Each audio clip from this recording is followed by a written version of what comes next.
Kalau sholatnya sudah sampai pada rasa, sudah tidak lagi memikirkan pahala, sudah tidak memikirkan surga, sudah tidak memikirkan neraka. Yang dia lakukan setelah sholat, kesadaran apa yang terjadi pada diri saya. Setelah sholat, sifat ulas asih yang mana yang tumbuh pada diri saya.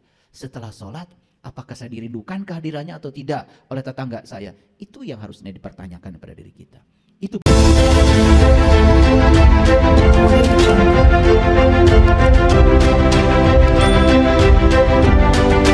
Jadi kita menempatkan Allah saja masih salah.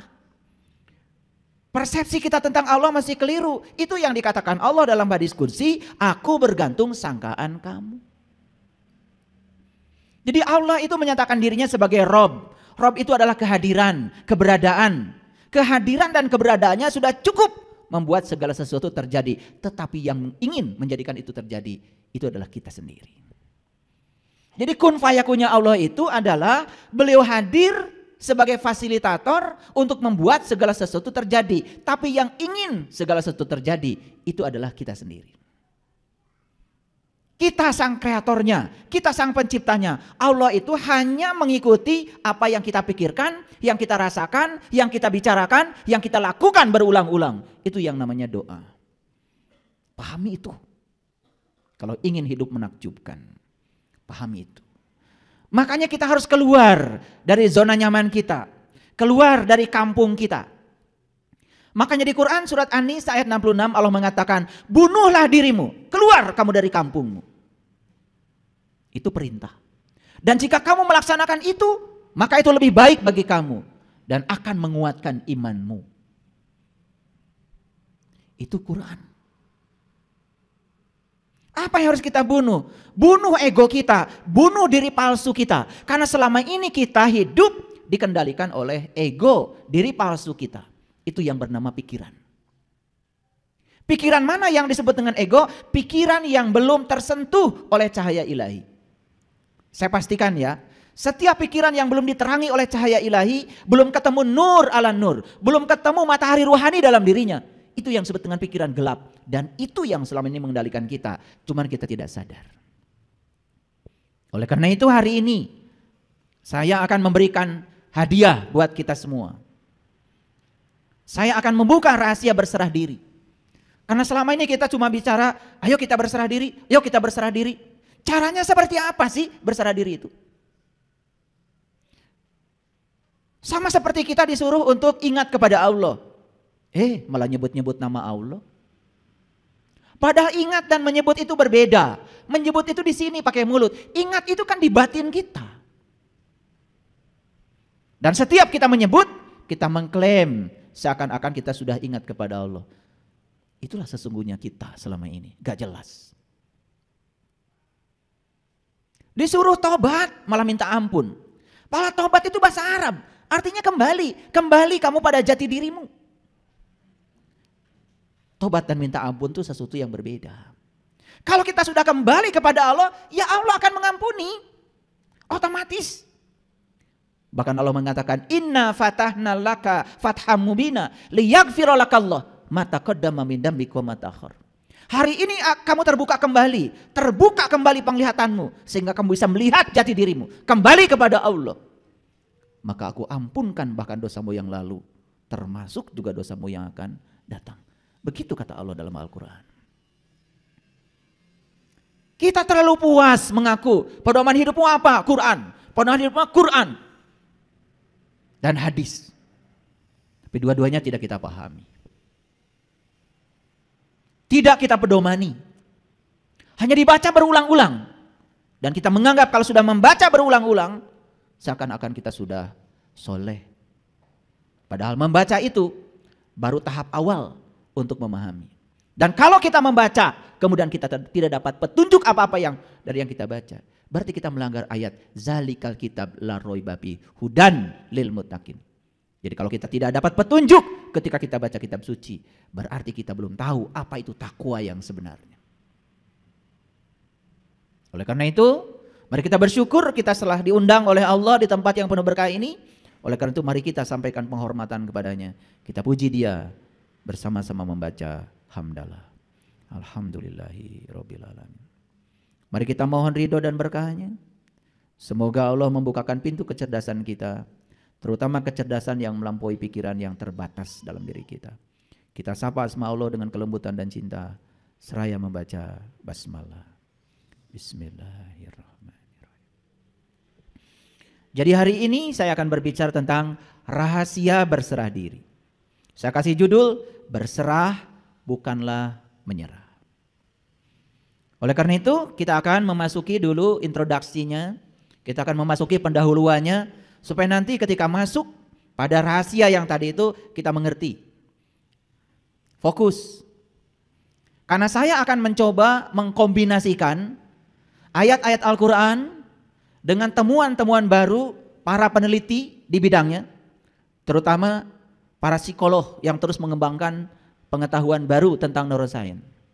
Jadi nanti akan ada banyak sekali ya rahasia-rahasia untuk menjelaskan ini. Ya saya ambil dari data-data hasil penelitian yang sudah dipublish, yang sudah dinyatakan dalam bahasa saintifik, dan saya coba akan terjemahkan dalam bahasa yang mudah dimengerti. Jadi setiap hari saya ini punya langganan jurnal dan saya berbayar. Jadi saya punya langganan jurnal yang berbayar, jurnal-jurnal yang terindeks, jurnal-jurnal yang sudah diakui ya keabsahannya oleh para ilmuwan di seluruh dunia. Jadi saya tidak pernah baca artikel hoax. Saya tidak pernah baca artikel-artikel yang dikirim oleh orang sembarangan yang gak jelas sumbernya. Lalu kita percaya. Saya tidak pernah baca yang gitu. Dan kalau ingin baca jurnal-jurnal yang terakreditasi, terindeks, yang diakui keabsahannya oleh para ilmuwan di seluruh dunia, ya harus berlangganan, berbayar. Itu hukum alam. Segala sesuatu yang bermutu ya pasti berbayar. Jadi jangan ingin gratisan, karena gratis itu melanggar hukum alam. Kalau ingin bajunya murah, ya siap-siap saja. Setiap pakai baju itu garuk-garuk. Kalau ingin bajunya nyaman, ya tentu saja keluarkan uang lebih banyak sedikit. Jangan berpikir mahal, berpikir kebeli, pasti bisa kebeli. Kalau berpikir mahal, ya sudah, kata mahal itu sendiri sudah menghalangi rezeki datang. Makanya ketika kalian pergi ke toko sepatu, lihat sepatu mahal, kemudian kalian bilang, mahal, seumur hidup gak akan bisa pakai sepatu itu. Tapi kalau berkata, pasti saya akan pakai, akan ada rezekinya. Jadi itu yang disebut dengan like attracts like, hukum tarik menarik. Jadi sebetulnya yang membatasi rezeki kita adalah pikiran kita, kata-kata kita sendiri. Hati-hati itu. Itu yang menyebabkan hidup kita tidak menakjubkan. Karena kita berfokus pada kekuatan negatif pada diri kita. Tidak berfokus pada kekuatan positif yang ada pada diri kita. Yang disebut dengan cinta. Jadi cinta itu lebih luas lagi. Bukan sekadar rasa perasaan kepada sesama. Tapi cinta yang lebih besar lagi adalah kekuatan positif yang Allah berikan pada setiap manusia. Dan siapa yang bisa menggunakan kekuatan itu, maka hidupnya akan menakjubkan. Dan siapa yang tidak bisa menggunakan kekuatan itu, hidupnya akan penuh dengan penderitaan. Hanya itu saja. Ini bahasanya bahasa sains. Oleh karena itu tolong fokus. Karena ini penting. Kita baca dulu Quran surat Ali Imran ayat yang ke-102. Ayat ini sering dibaca setiap khutbah Jumat. Saking sering dibaca sampai kita tidak pernah tahu isinya apa. Saking seringnya dibaca. Saya perdengarkan ya. A'udzubillahi minasyaitonirrajim. Bismillahirrahmanirrahim. Ya ayyuhallazina amanu taqullaha haqqa tuqatih wa la tamutunna illa wa antum muslimun. Bahkan sudah bosan mungkin dengar ayat ini saking enggak ngertinya atau saking sering dibacanya dan tidak pernah dijelaskan. Oleh karena itu saya kasih tahu kebenaran itu sangat sederhana. Karena kebenaran diletakkan di tempat-tempat yang sederhana. Kalau ada orang yang bercerita kebenaran ruwet, itu berarti bukan kebenaran. Karena ciri kebenaran itu sederhana. Saya masih ingat kata-kata Einstein dalam bukunya, sains itu adalah pemurnian pola pikir sehari-hari. Jadi sebetulnya apa yang sehari-hari kita dengar, kita lihat dimurnikan dalam bentuk logika yang murni dan jujur, itu menjadi sains. Jadi apa yang nampak sehari-hari kemudian dimurnikan, itu saja sains. Misalnya saya tanya, kenapa kalian semua sekarang bisa melihat saya? Kan melihat itu sehari-hari kita lakukan. Tapi begitu kita mencari jawabannya, itu bisa berlembar-lembar tidak ketemu jawabannya. Dijawab karena saya punya mata, misalnya. Orang mati juga punya mata, tidak bisa lihat. Sehingga jawaban yang pertama hancur. Tidak memiliki lagi kekuatan. Betul? Sekarang dijawab lagi, kenapa Anda bisa melihat saya? Karena saya bernafas. Cukup? Belum cukup. Betul, karena kehadiran nafas, maka sang hidup pada diri kita memberi daya pada mata kita. Sehingga mata kita bisa melihat. Tetapi proses melihat itu seperti apa? Oh, dijelaskan. Karena ada cahaya datang pada benda. Memantulkan cahaya benda kepada mata. Ditangkap oleh retina. Kemudian dibiaskan ke dalam layar di mata kita. Cukup? Belum cukup. Bagaimana kita bisa menyatakan ini si A, ini si B, ini si C? Bagaimana cahaya itu dirubah menjadi sinyal listrik? Bagaimana otak kita mengerti? Kalau yang kita lihat itu pisau, yang kita lihat itu mangkuk, yang kita lihat itu sehingga kita bisa menyebutnya. Sampai akhirnya kita tidak menemukan jawaban lagi. Hanya proses sehari-hari tentang melihat kita aja tidak pernah tahu. Betul atau tidak? Kenapa kita tidak sampai di situ? Ya karena kita memang tidak pernah peduli terhadap semua itu. Belum lagi. Kenapa kita bisa merasakan geli? Ayo. Nanti kalau ditelusuri jawabannya, gak akan ketemu. Kenapa kita bisa membedakan ini panas, ini dingin? Gimana saraf kita secerdas itu?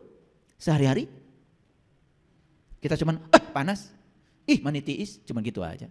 Tapi mengapa kita bisa merasakan panas dan dingin? Bagaimana sel-sel saraf kita bisa membedakan itu? Pernah bertanya? Itulah. Semuanya abai.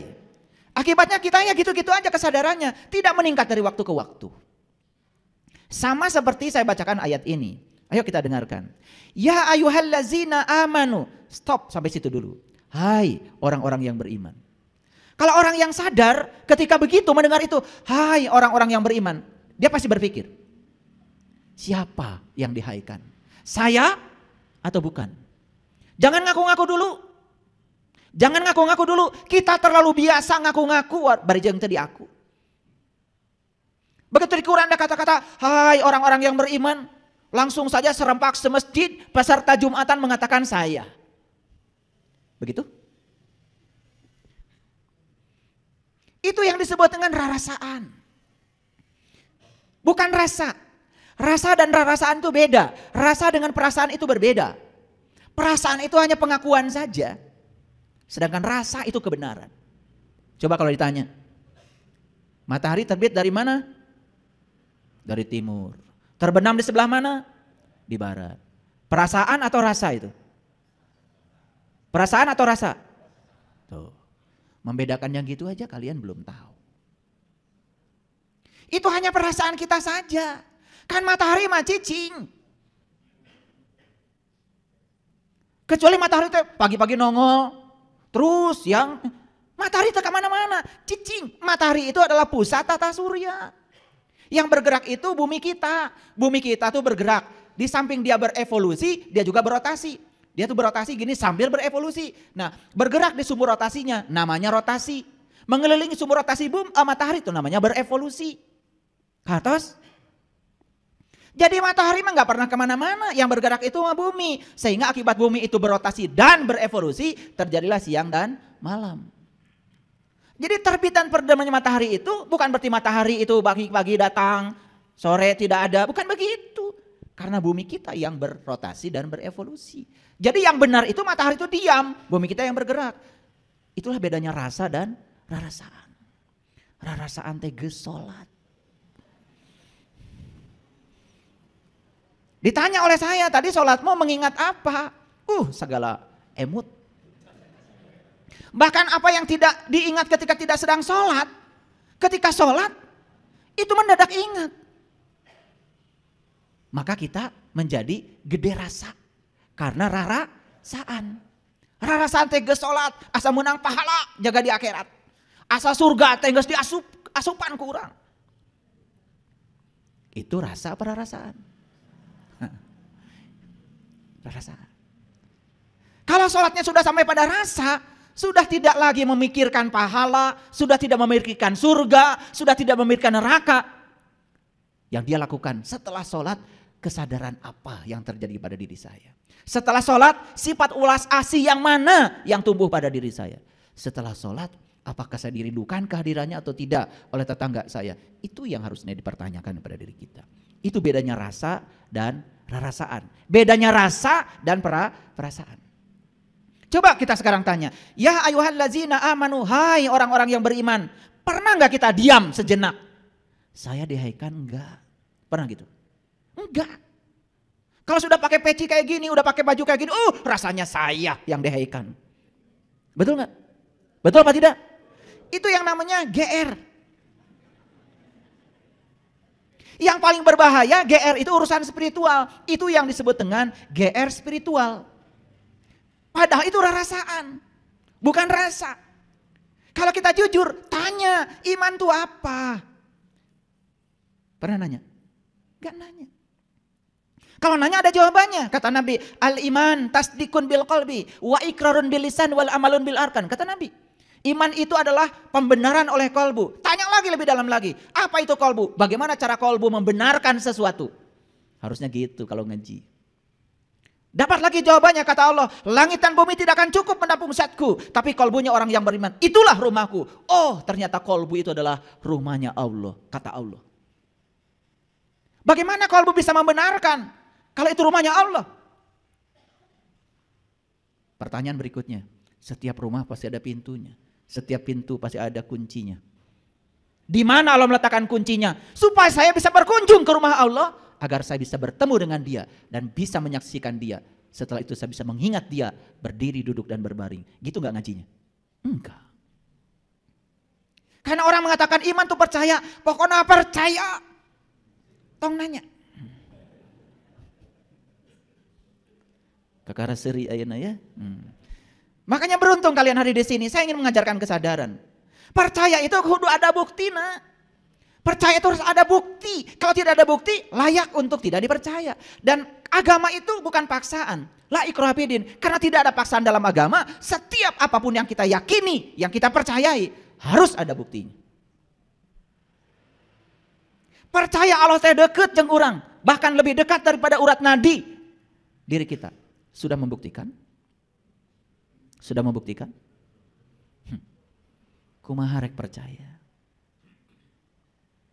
Tidak tertarik untuk membuktikan itu.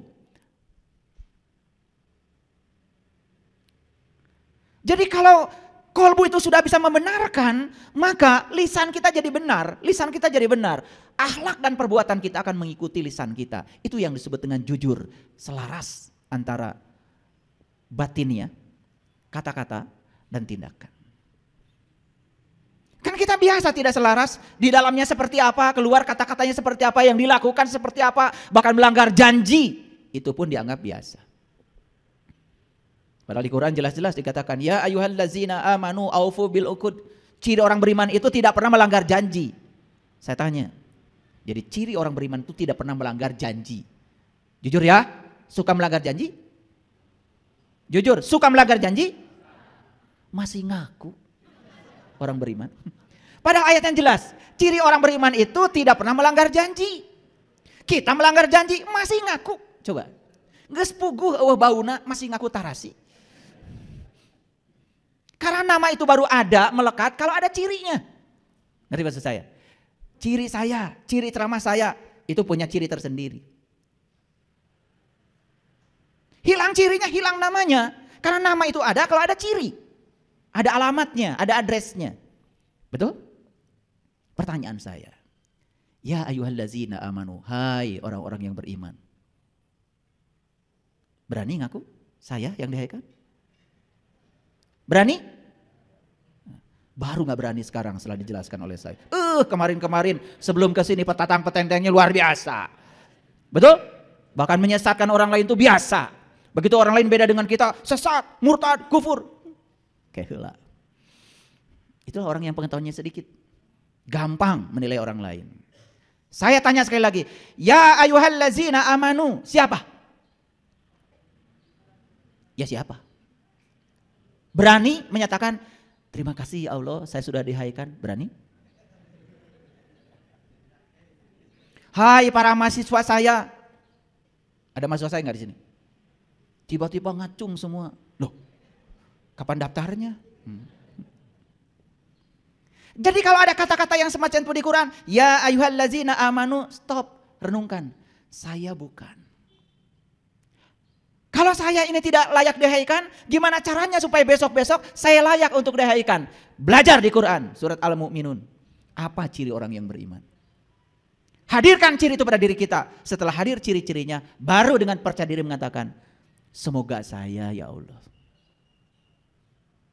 Cukup sampai di situ? Jangan berhenti di situ. Karena berikutnya ada tugas dari Allah. Ittaqullaha haqqa tuqatih. Ittaqullaha haqqa tuqatih. Kata Allah, bertakwalah kamu kepada Allah dengan takwa yang sebenar-benarnya. Pernah nanya, takwa itu apa? Melakukannya seperti apa? Kenapa ada kata-kata takwa itu harus sebenar-benarnya? Apakah ada yang palsu gitu? Pernah nanya gitu enggak? Enggak. Jadi mau maju gimana? Begitu dibilang kata Allah, bertakwalah kepada Allah dengan takwa yang sebenar-benarnya. Udah aja, dilewatkan perintah ini. Kalau saya kejar. Apa kata takwa di Quran? Saya kejar. Makanya ketemu jawabannya di Quran surat Al-Baqarah ayat 63. Wa id akhadna mitsaqakum wa rafa'na fawqakumut tur khudhu ma atainakum biquwwatin wazkuru ma fihi la'allakum tattaqun. Jadi takwa itu sebuah prosedur. Pertama mengambil janji, yang kedua diangkat kesadarannya, yang ketiga ditunjukkan oleh Allah di puncak kesadarannya. Allah menunjukkan diri di puncak kesadarannya.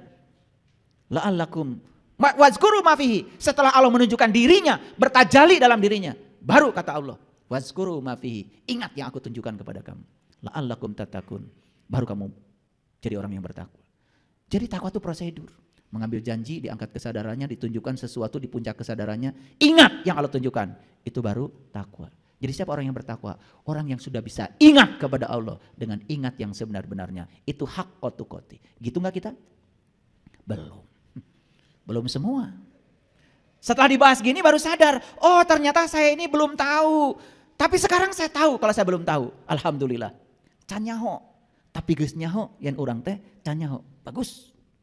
Daripada terus-menerus menjadi orang yang tidak tahu, tapi kita tidak tahu bahwa kita tidak tahu. Yang lucu banyak orang yang menganjurkan kepada kita harus bertakwa.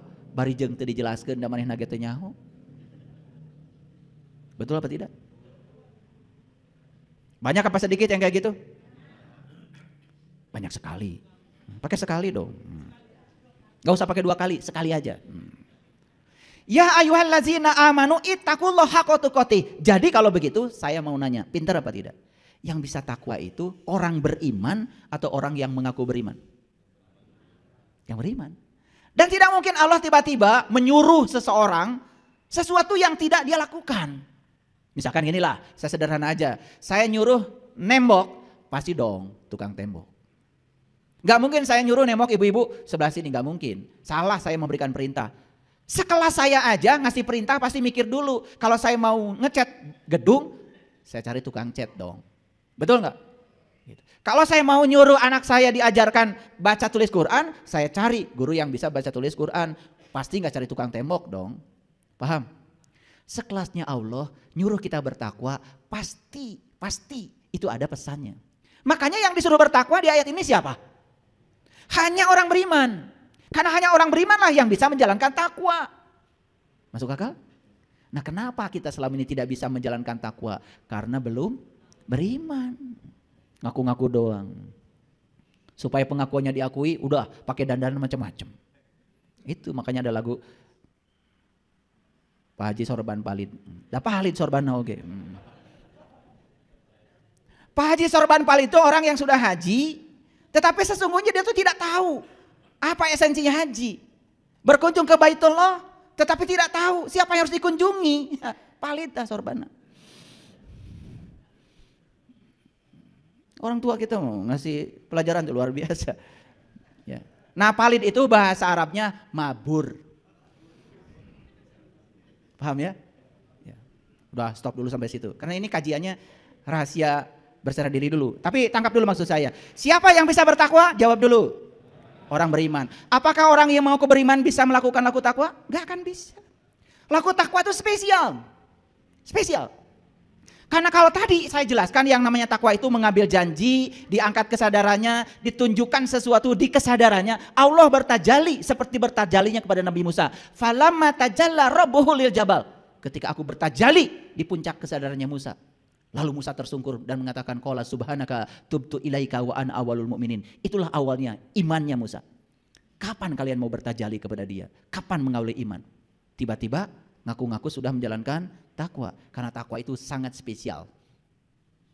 Tapi selama ini dengar kata-kata itu?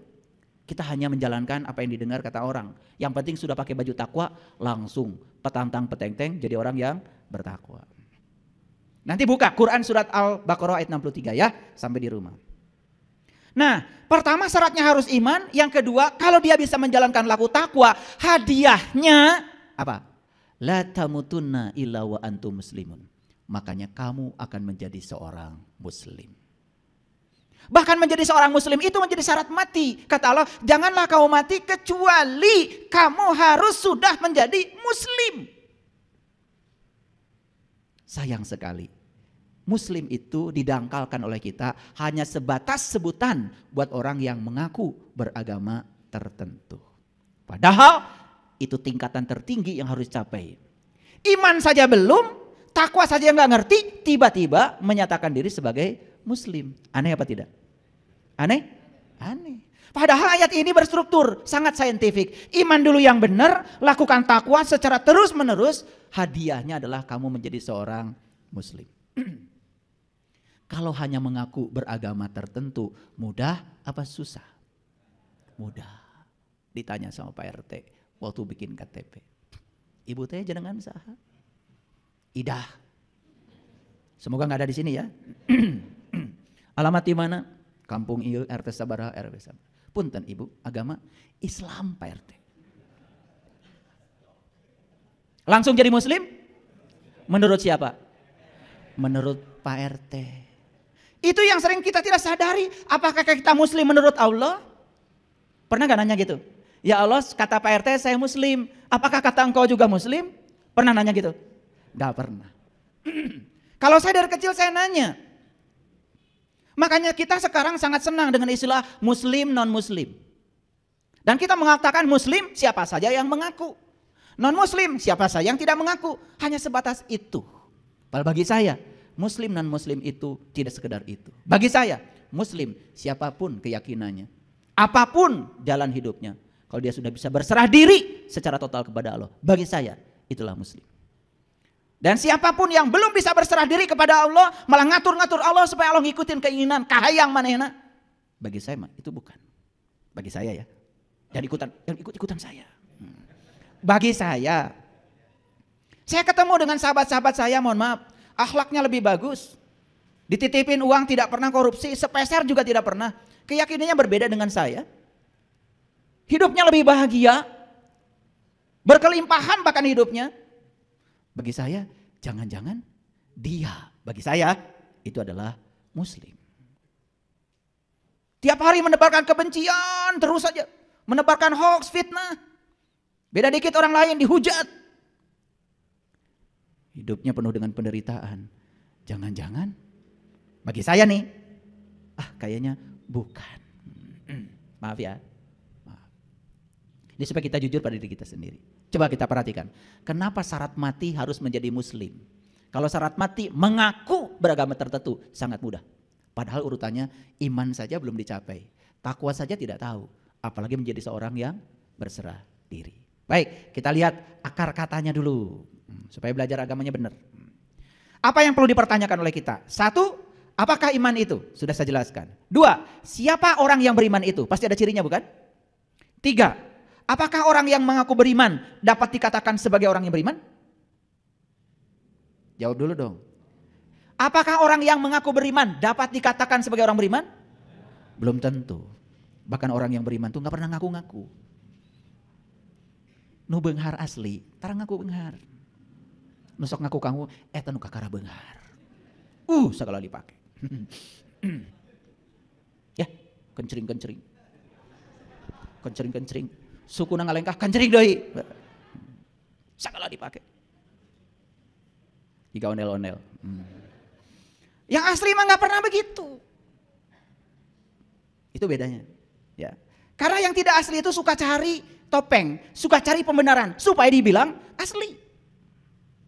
Coba. sarung tenun asli, pasti palsu. Dan asli, matara tulisan asli. Saya beli sarung BHS tuh, Samarinda, gak ada tulisan asli.